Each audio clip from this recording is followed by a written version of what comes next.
Museum, a repository of death, a memorial to crime. Here in the grim stone structure on the Thames which houses Scotland Yard is a warehouse of homicide, where everyday objects, a pocketbook, a rag doll, a paperweight, all are touched by murder. Look, here under the glass case. We'll open it up and, with the permission of the curator, we'll take out two small objects that speak directly of violence and sudden death. In the palm of my hand, I'm holding two bullets. Each has claimed a life, an innocent life. And these twin messengers of death have a common origin, although 3 years passed before the first was followed on its fatal mission by the second. When the bullets were rotated, groove by groove, under a comparison microscope, points of similarity in the scoring were evident. It is established beyond doubt that the bullets were fired from the same weapon, a service-Enfield .45, as issued to the fighting forces of Britain. But these bullets were never fired against the enemies of Britain. That is why they can be seen today in the Black Museum.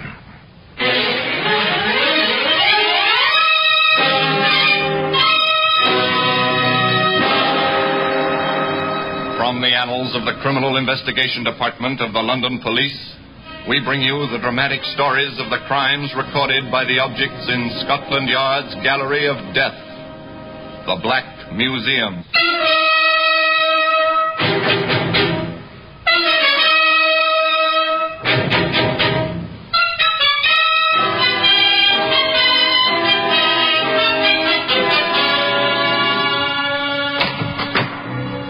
Here we are in the Black Museum, Scotland Yard's Museum of Murder. Yes, beyond these stone walls, the life of London flows and ebbs like the muddy waters of the Thames, but here it is quiet, very quiet. Yet there's a tension in the cold air, as if unseen eyes were watching.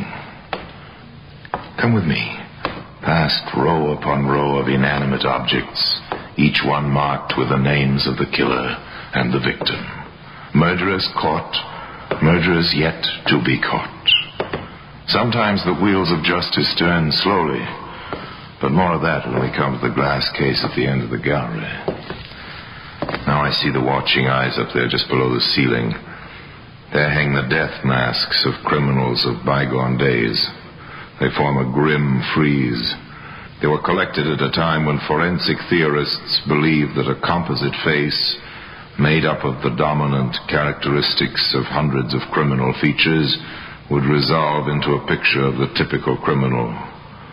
But in 1913, the experts decided that the masks presented nothing different from your face and mine, the average law-abiding citizens. Ah, up there, you know that face. Yes, it's Heinrich Himmler, the German Gestapo chief. The mask was taken a few hours after he bit into a phial of potassium cyanide as he stood before his British captors at Lunenburg. And now, here we are. It's the case. Here are the two bullets. One fired in 1944 when London shook under Hitler's onslaught of V1s. The other fired during the uneasy peace of 47 when anxious eyes were turning eastward. And the story of these little pieces of metal is the story of a byproduct of war. It is the story of two boys. They never lived to reach man's true estate. They died by hanging when they were 19. But the path that led them to the scaffold, they found when they were age 14, evacuated to a farm in the country. It's the summer of 1942. All Europe lies under the heel of the invader. England is surrounded by a ring of steel, and the gunners on the white cliffs of Dover look across the narrow straits upon occupied France. But on Rington Farm in Cheshire, all is peaceful. Or is it? Hello, Joe. What you got under your coat? Hey, come into the barn, quick. What's the lock? Close the door. Nobody about, is there? No. Then look at what I got. The old man's gun. Does he know you've got it? Ah, don't be so daft. Of course he don't. He'll be mad if he finds out. He might chuck us out the house. Ah, no, he's too soft. But how does it work? It's in two pieces. Oh, haven't you ever seen a sporting gun before? No. It fits together like this. Cool, all right, isn't it? Oh, it's wonderful. Lovely 12 bore, this is. Hey, what you doing now? Ah, what's it look like I'm doing? I'm loading the perisher. You're not going to fire it, Joe. Not scared, are you? They'll hear. Ah, no, they won't. There's nobody in the house. They've gone into town for the afternoon. Hey, what's that? Only the cat. Comes in here after mice. There it is. Oh, Joe! What have you done? Hey, quick! Grab that spade. We'll bury it outside. It's dead. Of course it is. Don't stand there with your eyes hanging out. Fetch that spade. If we move quick, they'll never know. So Joseph Bell and Nicholas Green follow the path they've chosen of their own free will.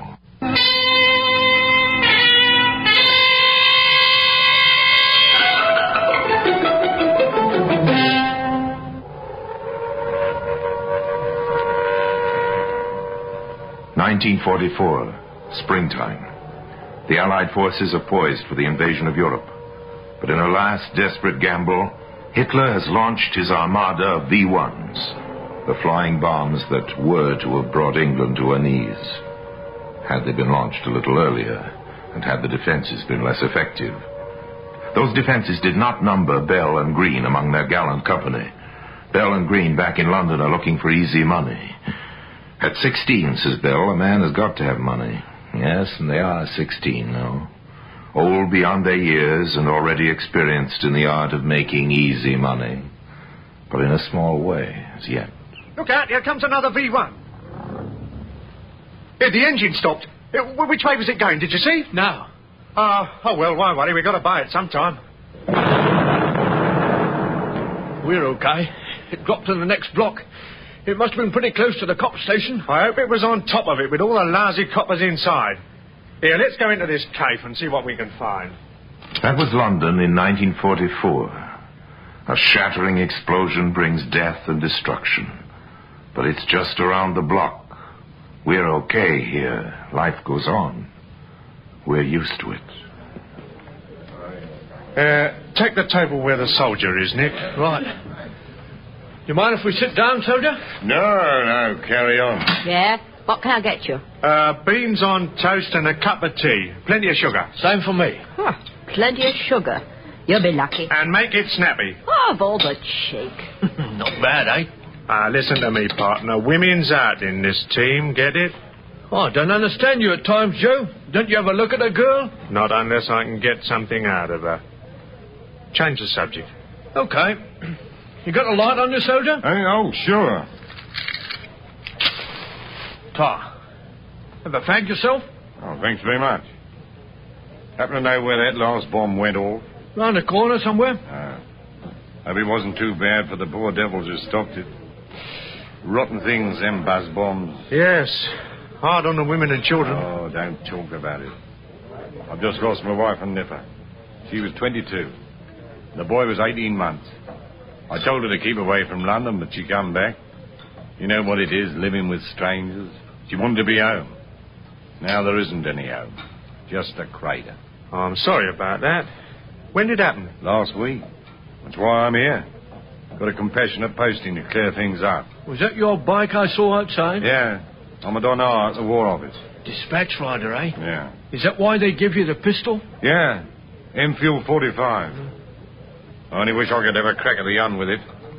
But my time will come. I've asked to go back to my unit in the 11th Armoured. 2 teas. Thanks, beautiful. Who's seen you home tonight? Ah, look, what do you take me for, a cradle snatcher? I'm bringing the beans. I told you to cut it out. Oh, shut up. You asked for it, chum, and you got it. You mind your own business. Now, take that back. What do you mean by talking to the soldier like that after he's lost his wife and kid? Eh? Go on, apologise. Of course. I'm sorry. Don't worry. Forget it. I've got other things to think about. Yes, of course you have, pal. Here I say, what do I do with my gloves? I don't know. Oh, it's all right. It's all right. They're down here on the floor. I can get them. Nice drop of tea, this. Yeah. Where the blazes are you going, Joe Ferret? No. I've got them down here. Oh, the gloves. Yeah, here I say, got the time on you, soldier? Yeah, it's 9:30. 9:30? Here, are you sure? Yeah, I set my watch for Big Ben when I come past about an hour ago. Oh, it's going all right. Here, we got to get moving. Why? Why? Because we promised to go round to Percy's and sit with his kids until his wife gets back from fire duty. He leaves the house at 9:30. She won't be back for an hour. Oh, so the kids will be all alone, will they? Yeah. Oh, that's rough. Here, look, we'll have to skip the beans on toast. Be a pal and give this to the waitress. Tell her what's happened, will you? Yeah, right. I'm glad you're doing a good job. I'll explain. Yeah, well, thanks. Come on, empty head, let's go. Joe, what's all this? Who's Percy? Run, Nick. I got that false pistol. Holy smoke! You see how it all works out? The soldier, Lance Corporal Busby, had loosened his belt. The holster with a pistol in it was resting on the chair under the table beside him. It was only a matter of seconds for Bell to remove the pistol from the holster. There was no lanyard running from the gun to the Lance Corporal's shoulder. If there had been, 2 innocent lives might have been saved. That pistol was to fire the 2 bullets that may be seen today in the Black Museum. Now back to Theater of the Mind on 104.5 Chum FM.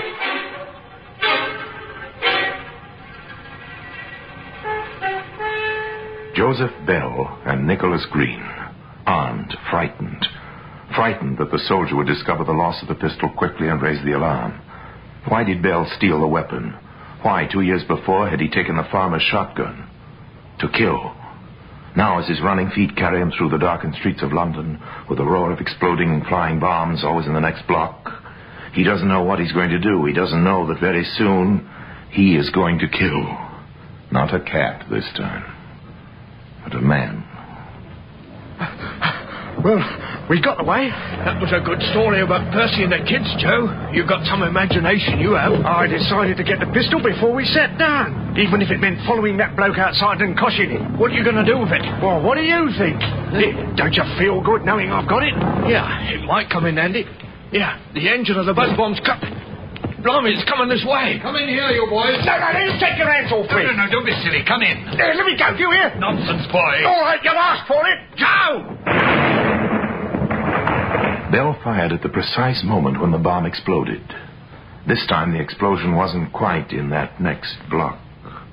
The warden, it was an air raid warden named Thompson, who had tried to drag Joseph Bell into a shelter, the warden fell dead, with a bullet in his heart and a piece of shrapnel in his chest. The shrapnel alone would not have been fatal, and by the strange way of things, the murderers were unharmed. Quick, we got to get away. This is nothing to do with me. You shot him. You're just as much in it as I am, and you know it. Come on, before the ambulance gets here. Oh, I'm scared. Don't worry, they can't hang you at 16. Now save your breath and keep going. Keep going, boys. You're going to keep going and keep going until you've used the second bullet. Then you'll stop. Forever. I've got to slow down. Okay. But I wish you wouldn't get in a panic. You almost get me worried, too. Aren't you worried, Joe? What about? Why, the stiff back there. Him? I'm not worried about him. They'll think he was killed by the bomb. There was blood all over him. Oh, cool off, Nick. You're a man now, and there's a war on. You're too young to know that air raid victims still have a death certificate. The doctor is going to find that bullet in Thompson's heart, just as the next one is going to be found. Joe, I'm going home. It's early yet. I know, but I'm still going home. I've had it for tonight. Okay. Here, you won't say a word to anybody, will you? Oh, what do you think I am, Barmy? You'll do, Nick. Just you keep your mouth shut. Now, we'll be all right. See you tomorrow. Sleep well. Green slept far from well. If we can believe what he said later, he never slept well for the rest of his life. But what about that home he was talking about? What sort of parents had he got? His father died when the boy was 5. When he went home to his mother. Oh, it's you. I thought it was the warden come to tell me I was showing a light. What's the matter with you? Where have you been to? I've been out with Joe. Huh. You've been up to something, haven't you? Stop asking damn fool questions or I'll break your neck. Go and put the kettle on. I'm as dry as a bone. Now you see, Nicholas Green, coward and murderer, was the master in his mother's house. And what about his partner in crime? Joseph Bell had no parents. They were killed in the Blitz in 1940. He had an uncle who pledged himself guardian to the boy. But Uncle preferred blondes, rather tatty blondes. So now into the final phase. 1947. The hot war is over. The Cold War is only just beginning. There's work for everybody in London, but not the sort of work which appeals to Bell and Green. They're still together and they're 19 years of age. Old enough to be hanged. I've had enough of this dance. Let's get out. Okay. Ah, that's better. Now sit down. What's on your mind, Joe? We're going to do a proper job. Well, we've been doing all right, haven't we? Working the races, little black market deals, skipping up the back stairs in hotels to knock off a brush and comb set or an electric razor. That's small time. Well, what's the griff this time? I'll tell you. There's a warehouse just off the commercial road. It's in Derby Street. Caravinos. You know it? Yeah. Well, then listen. Caravinos in Derby Street. We're almost at the end of the path now, boys. Caravinos' warehouse is packed with furs, all nice and snug in cold storage. They're beautiful furs, worth a lot of money. Quite a temptation to the criminal who thinks he can get away with some of them. But can he get away? What about the caretaker? He's the only one we got to worry about, Nick. But I've been watching the place, and every night, regular as clockwork, at 9:30, he slips out of the side door and trots round to the pub. Which one? The King's Head. He collects a quart of beer and takes it back to the warehouse in a bottle. I suppose that lot helps him to pass the rest of the evening. Maybe, but he ain't going to drink it tonight. We got him when he gets back with the bottle, is that it? Yeah. And we don't cosh him until he's opened the side door. We wait till he lets us in, like. That's the idea. Then, when we've coshed him, we pull him inside, close the door, and help ourselves. How do we get the stuff away, Joe? It's a good job you got me to do the thinking for you. Do you know Cork Street? Yeah, it leads out of Derby Street. Well, there's a greengrocer's shop. Every evening, the owner parks his van outside and leaves it there till he goes to Covent Garden Market in the morning. Well, I've given the van a once-over, and here's the key that fits the ignition. You got it all worked out, Joe. But what do we do with the furs when we've got him? Fix that too. I've got a fence who specialises in furs and he's not known, see? That sounds fine. It is fine. Now, come on. We'll pick up the van to start with. Yes, Bell had thought of everything, or rather, almost everything. It was child's play picking up the van. The owner was in the habit of retiring early in order to be up to catch the morning market. While he slept peacefully in a room over the back of the shop, Bell and Green pushed the van 50 yards down the street. It was all done very quietly. The time was 9:29. Okay, in we get. I'll drive.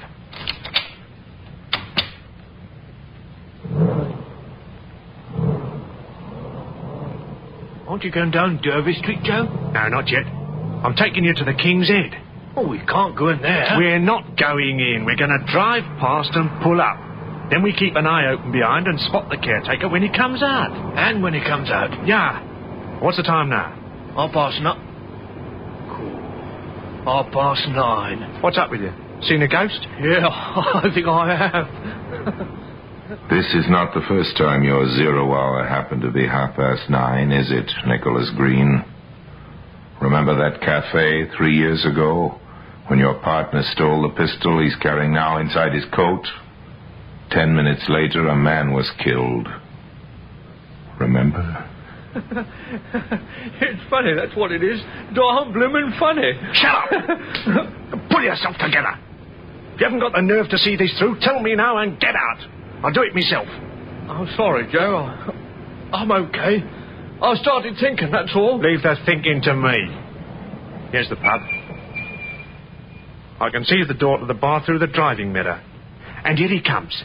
Dead on time, as per usual. Our luck's in. The caretaker from the warehouse disappears into the bar. The watchers don't have long to wait. He comes out with his bottle of beer and trudges back through the shadows towards his lonely post.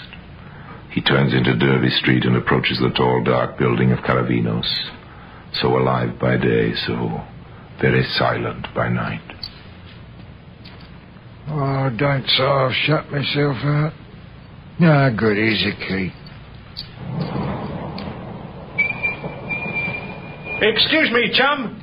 I want to get to Tower Bridge. Oh, that's easy. Straight to the end, turn left, right and left again, and you come into Wapping High Street. Here, I'm a stranger round here, but, look, I've got a map. If you could point it out to me... Well, you'll find it all right. Good night. No, you don't. Here. Go back. I'll drag him in and open the gate to the yard. Now, drive the van in quick, okay? Everything's working according to plan, isn't it, boys? You've thought of everything, almost everything. You wouldn't know about that little electric contact you break as you open the door to the cold room where the mink furs are stored. You wouldn't know that it causes an alarm call to be piped through to the information room in Scotland Yard. And you wouldn't know that even before you could get that first load of furs down to the van, the net is closing in. A police car's on the patrol, and the commercial road less than 2 minutes away. It receives the message which marks the end of your short path. Hello, 9G. Hello, 9G. Intruders believed to have entered Caravino's fur warehouse, Derby Street. Over. 9G answering. Message understood. Proceeding immediately.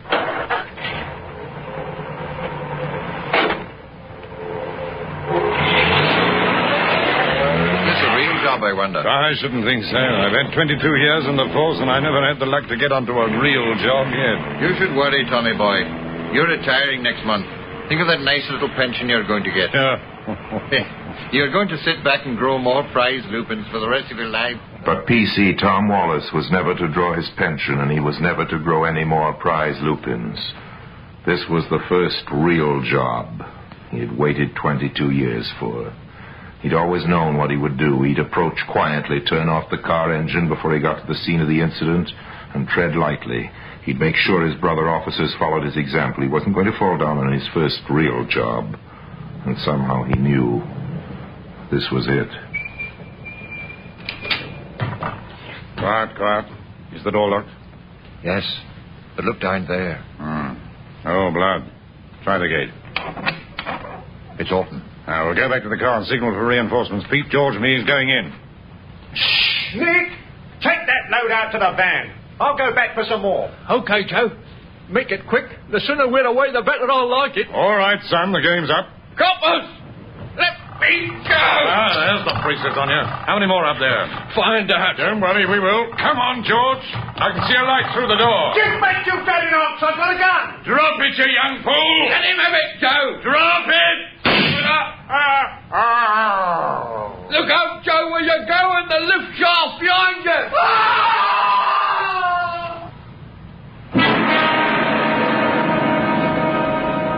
Joseph Bell survived his 20-foot fall.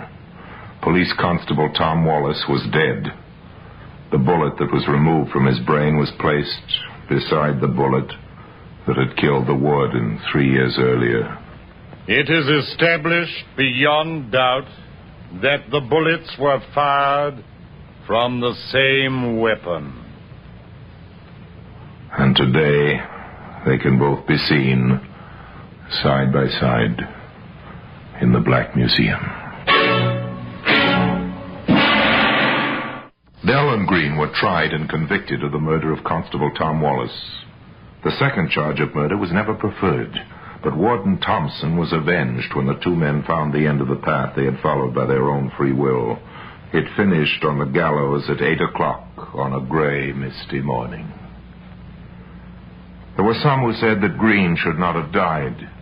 He didn't fire the shot that killed the policeman. But was he indeed the weaker member of the grim partnership? The reconstruction of events you have heard was based on his confessions. But the fact remains, he knew Bell had a loaded pistol, and neither he nor his companion could outwit the machinery of Scotland Yard.